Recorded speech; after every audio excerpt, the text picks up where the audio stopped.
the tagline for the India Business Leader Awards is the pursuit of excellence. And we're hopefully getting out of that culture of jugaad into a culture of creating excellence. And I want to understand from you, as you look at the opportunities that present ourselves in terms of being able to take the story forward, what do you believe both the private sector as well as the government needs to focus on? Well, I'll talk specifically about sport, and I think that this nation needs to embrace sport's larger role.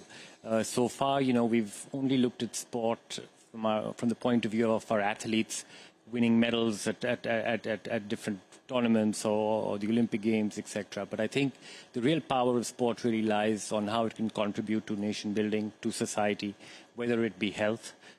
We have the youngest population in the world, and every sector must embrace sport in a more meaningful way in order to make our population more healthy, because that will also have a very positive effect on the economy as well. Education, the education sector is going to be disrupted with AI, for example.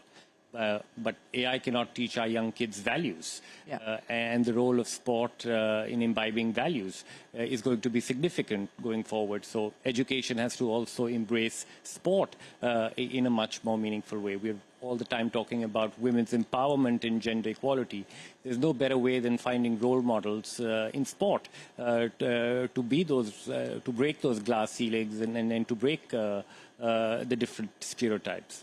We're all talking about the economy. We have the Cricket World Cup going on, and we're hearing of a number of 2.3 billion influx into our economy just because of a sporting tournament. So the role of sport there is meaningful. In India, there's so much talk about smart cities. The role of sport in building sustainable communities is going to be huge, because you have to integrate sporting infrastructure as well into it. And finally, there is no better activity than sport to unify, to unite our people. So what I'd really like to see going forward is, sports' larger role. So far, historically in India, sports developed in silos. Yeah. What I'd really like to see is, different sectors coming together and embracing the power of sport in a much more meaningful way. Well, speaking of sporting opportunities, the possibility of an Olympic bid in 2036. It's not a possibility anymore. The Prime Minister's already. Yes, we're going to do that. Whether or not we win it is a separate story altogether. But do you believe that could unleash the kind of opportunities that you speak of? Of course, I think India will host the Olympic Games. The only question is when.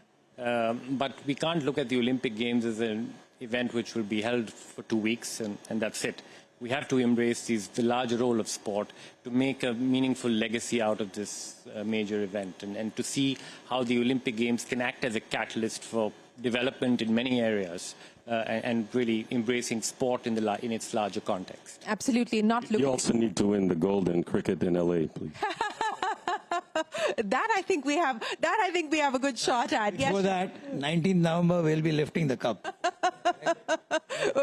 Do we need to vote on that? It'll be unanimous. I think that's a clear vote there on that. But let's address some of the issues. And Zarin and Shyam, I'll start by talking to you about private Capex, and that continues to be a challenge. While we have seen signs of private Capex picking up, not to the kind of expectation, the government's expectation, or even the private sector's own expectation. Srinivasan, when do you see this much needed, much talked about private Capex recovery shaping up?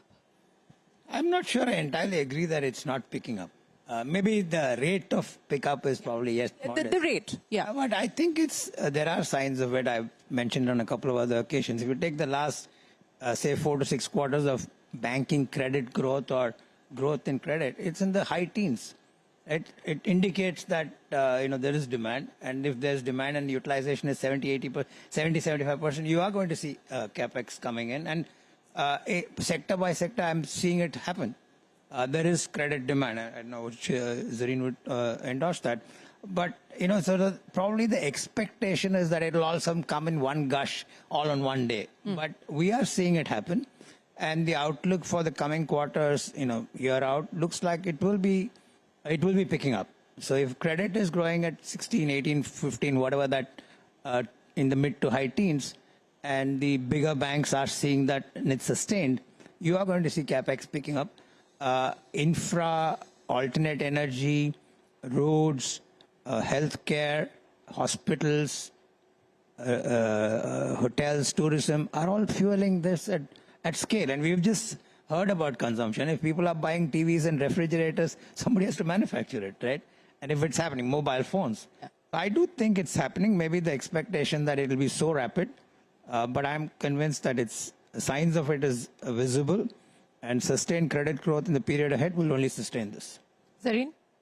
So, Shireen, will be adding one India in the next 8 to 10 years. So, to expect that private sector will not grab that opportunity, I think it's only a matter of time. As we had seen, capacity utilization was low, and now it's coming up. So, we see that inflection point typically at 75-80% of capacity utilization. But having said that, I think the core sector, we are seeing major capex happening, steel, cement. Right. The other big capex we are seeing is in transition finance. The whole transition story is playing out. We're seeing a lot of clients looking at alternate ways to sort of decarbonize. And then the whole ecosystem around EVs, the electronics space, we are seeing a lot of that play out also. So I think it is inching up is my view. You know, since we're talking about these transition periods and these transition stories, let's use EV as an example because, Anish, you're betting on it. Nikhil, you're betting on that story as well.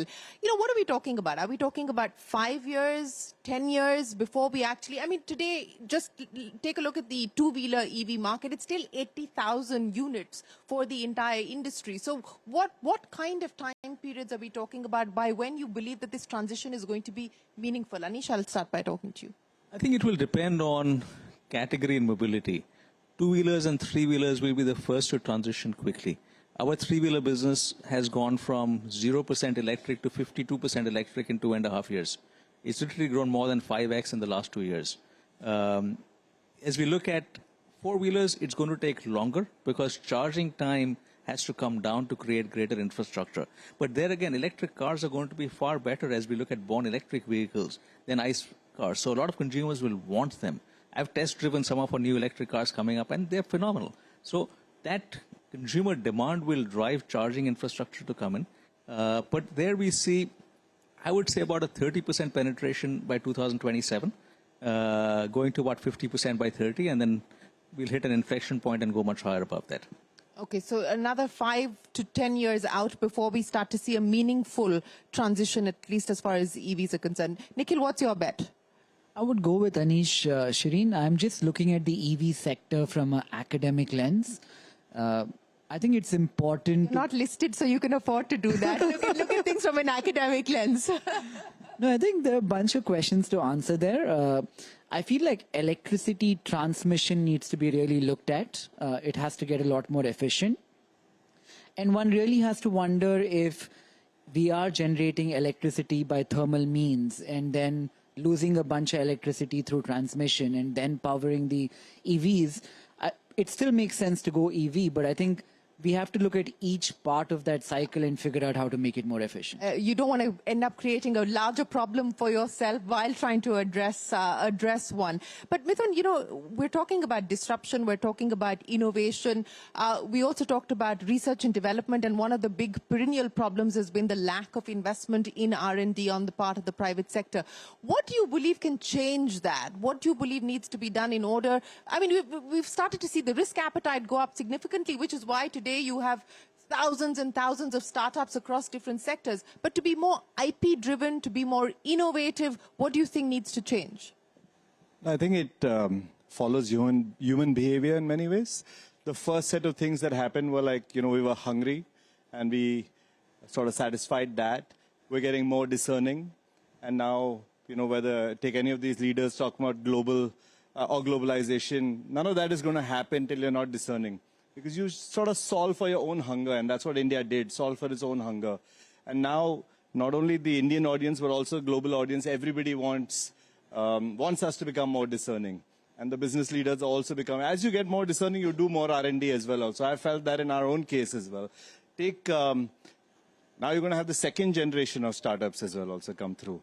And they're not going to solve the American problem in India or build a business model for what happened in America and sort of do that here.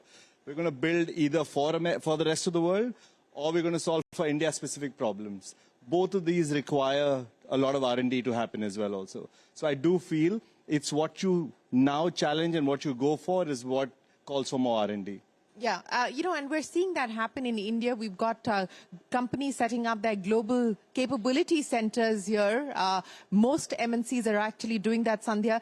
This cross-pollination of building for India's problems, building for the world's problems from India. How are you seeing this play out, and what do you believe could be the next wave in this effort? Shireen, I'm definitely seeing many companies think with an India first lens. And I've talked about this as well in the past. For us at Meta, we're definitely seeing that. And, what we did with JioMart last year was something that we did first in India, for India, and then we've taken learnings from that and taken that globally to other markets like Brazil, other markets as well. But it was very much done with there is, people coming online, they're, using messaging more and more in the country in tier 2 and tier 3 cities. The first experience of commerce is not likely to be an app. So could we work with JioMart to figure out how we can build for that? So it was very much with the thesis of solving for consumer first.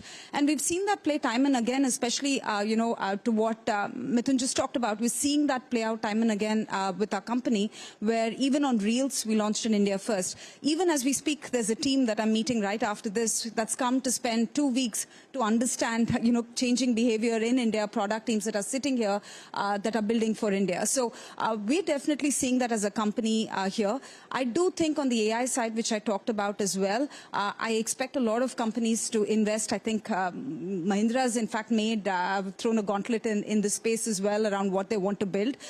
You will see more work happen there. That could be the next wave that comes in. Valuations notwithstanding that Manny talked about, a little bit of a gold rush. But you'll see some great solutions come for the country that will be built in the country on the back of all the progress that we're seeing on AI.